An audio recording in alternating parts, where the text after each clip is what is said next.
अस्सलाम वालेकुम। Information desk पे खुश आमदीद। आज हम बात करने लगे हैं एनबीपी एतमाद की कार लोन फाइनेंसिंग के बारे में। अगर आप गाड़ी लेना चाहते हैं, अगर आप तनख्वाहदार हैं, अगर आपका अपना बिजनेस है या कहीं भी आपकी कोई इनकम का जरिया है, तो आप एनबीपी एतमाद से गाड़ी ले सकते हैं।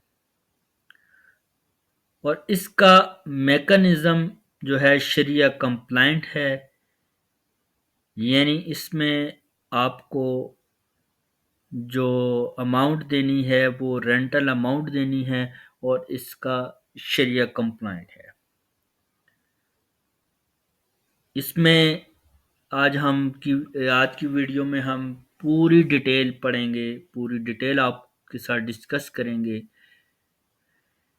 कि किस किस्म की गाड़ी ली जा सकती है, उसका तरीक़ेकार क्या है, उसके लिए डॉक्यूमेंट्स की क्या ज़रूरत है और कौन-कौन लोग ये फैसिलिटी अवेल कर सकते हैं।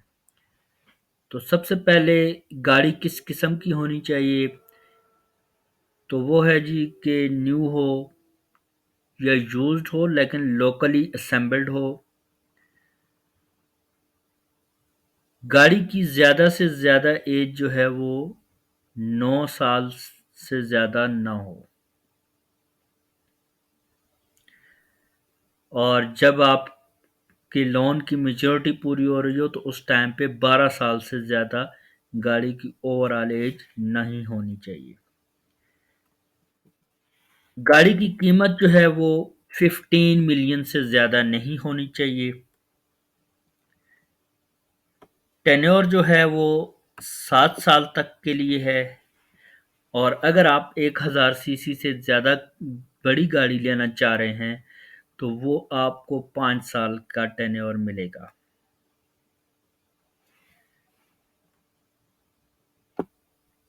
डेट बर्डन रेशियो जो है वो 50% इन केस ऑफ 1000 सीसी से कम कम 50% ऑफ नेट मंथली इनकम ये आपका डेट बर्डन होगा और 40% होगा अगर आप 1000 सीसी से ज़्यादा लेते हैं।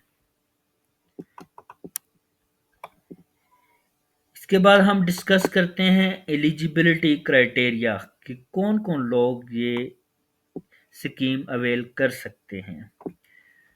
पाकिस्तानी नेशनलिटी होल्डर, मर्द, औरत and X, salaried employed, permanent या contractual, self employed professional, self employed businessman, other income group जो है including pension income, remittance income, investment income, property rental income etcetera. कोई भी आपकी आमदन का जरिया है तो आप ले सकते हैं। अगर आप ओवरसीज पाकिस्तानी हैं, नॉन रेजिडेंट पाकिस्तानी हैं, तो आप भी ले सकते हैं, लेकिन आपके साथ को कस्टमर जो है वो पाकिस्तान का रेजिडेंट होना चाहिए। आपका बहन, भाई, दोस्त कोई भी हो सकता है वो। कस्टमर की एज सैलरीड पर्सन के लिए मिनिमम 21 साल और ज़्यादा से ज़्यादा 60 साल। इसी तरह बिजनेस पर्सन वालों के लिए जो है 21 से 65 है। मंथली इनकम जो है वो मिनिमम इनकम सैलरीड के लिए 50,000 है और बिजनेस पर्सन के लिए 4 लाख। लेंथ ऑफ सर्विस जो है सैलरीड के लिए overall 1 year, minimum 6 month of experience required है और बिजनेस पर्सन के लिए 2 ईयर्स। इसी बिजनेस में आपके 2 साल हुए होने चाहिए। तो ये रिक्वायरमेंट्स हैं इन केस ऑफ बिजनेस। तो अब हम आगे जान सकेंगे कि इस स्कीम में आप अप्लाई कैसे कर सकते हैं। तो ये बहुत ही आसान 3 स्टेप हैं इसमें अप्लाई करने के लिए।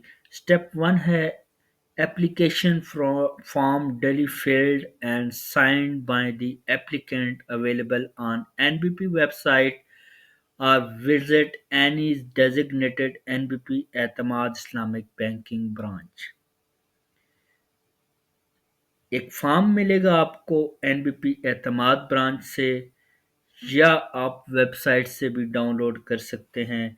ये यहाँ पे नीचे अभी मैंने एनबीपी की वेबसाइट खोली है, तो ये नंबर 2 पे डाउनलोड फॉर्म में नंबर 2 पे एप्लीकेशन फॉर्म है, ये आप यहाँ से डाउनलोड कर सकते हैं। इसको कंप्लीट अप करना है, फिल अप करना है आपने। स्टेप 2 है अटैच ऑल रिक्वायर्ड डॉक्यूमेंट्स। तमाम रिक्वायर्ड डॉक्यूमेंट्स आपने इसके साथ स्टेपल करने हैं।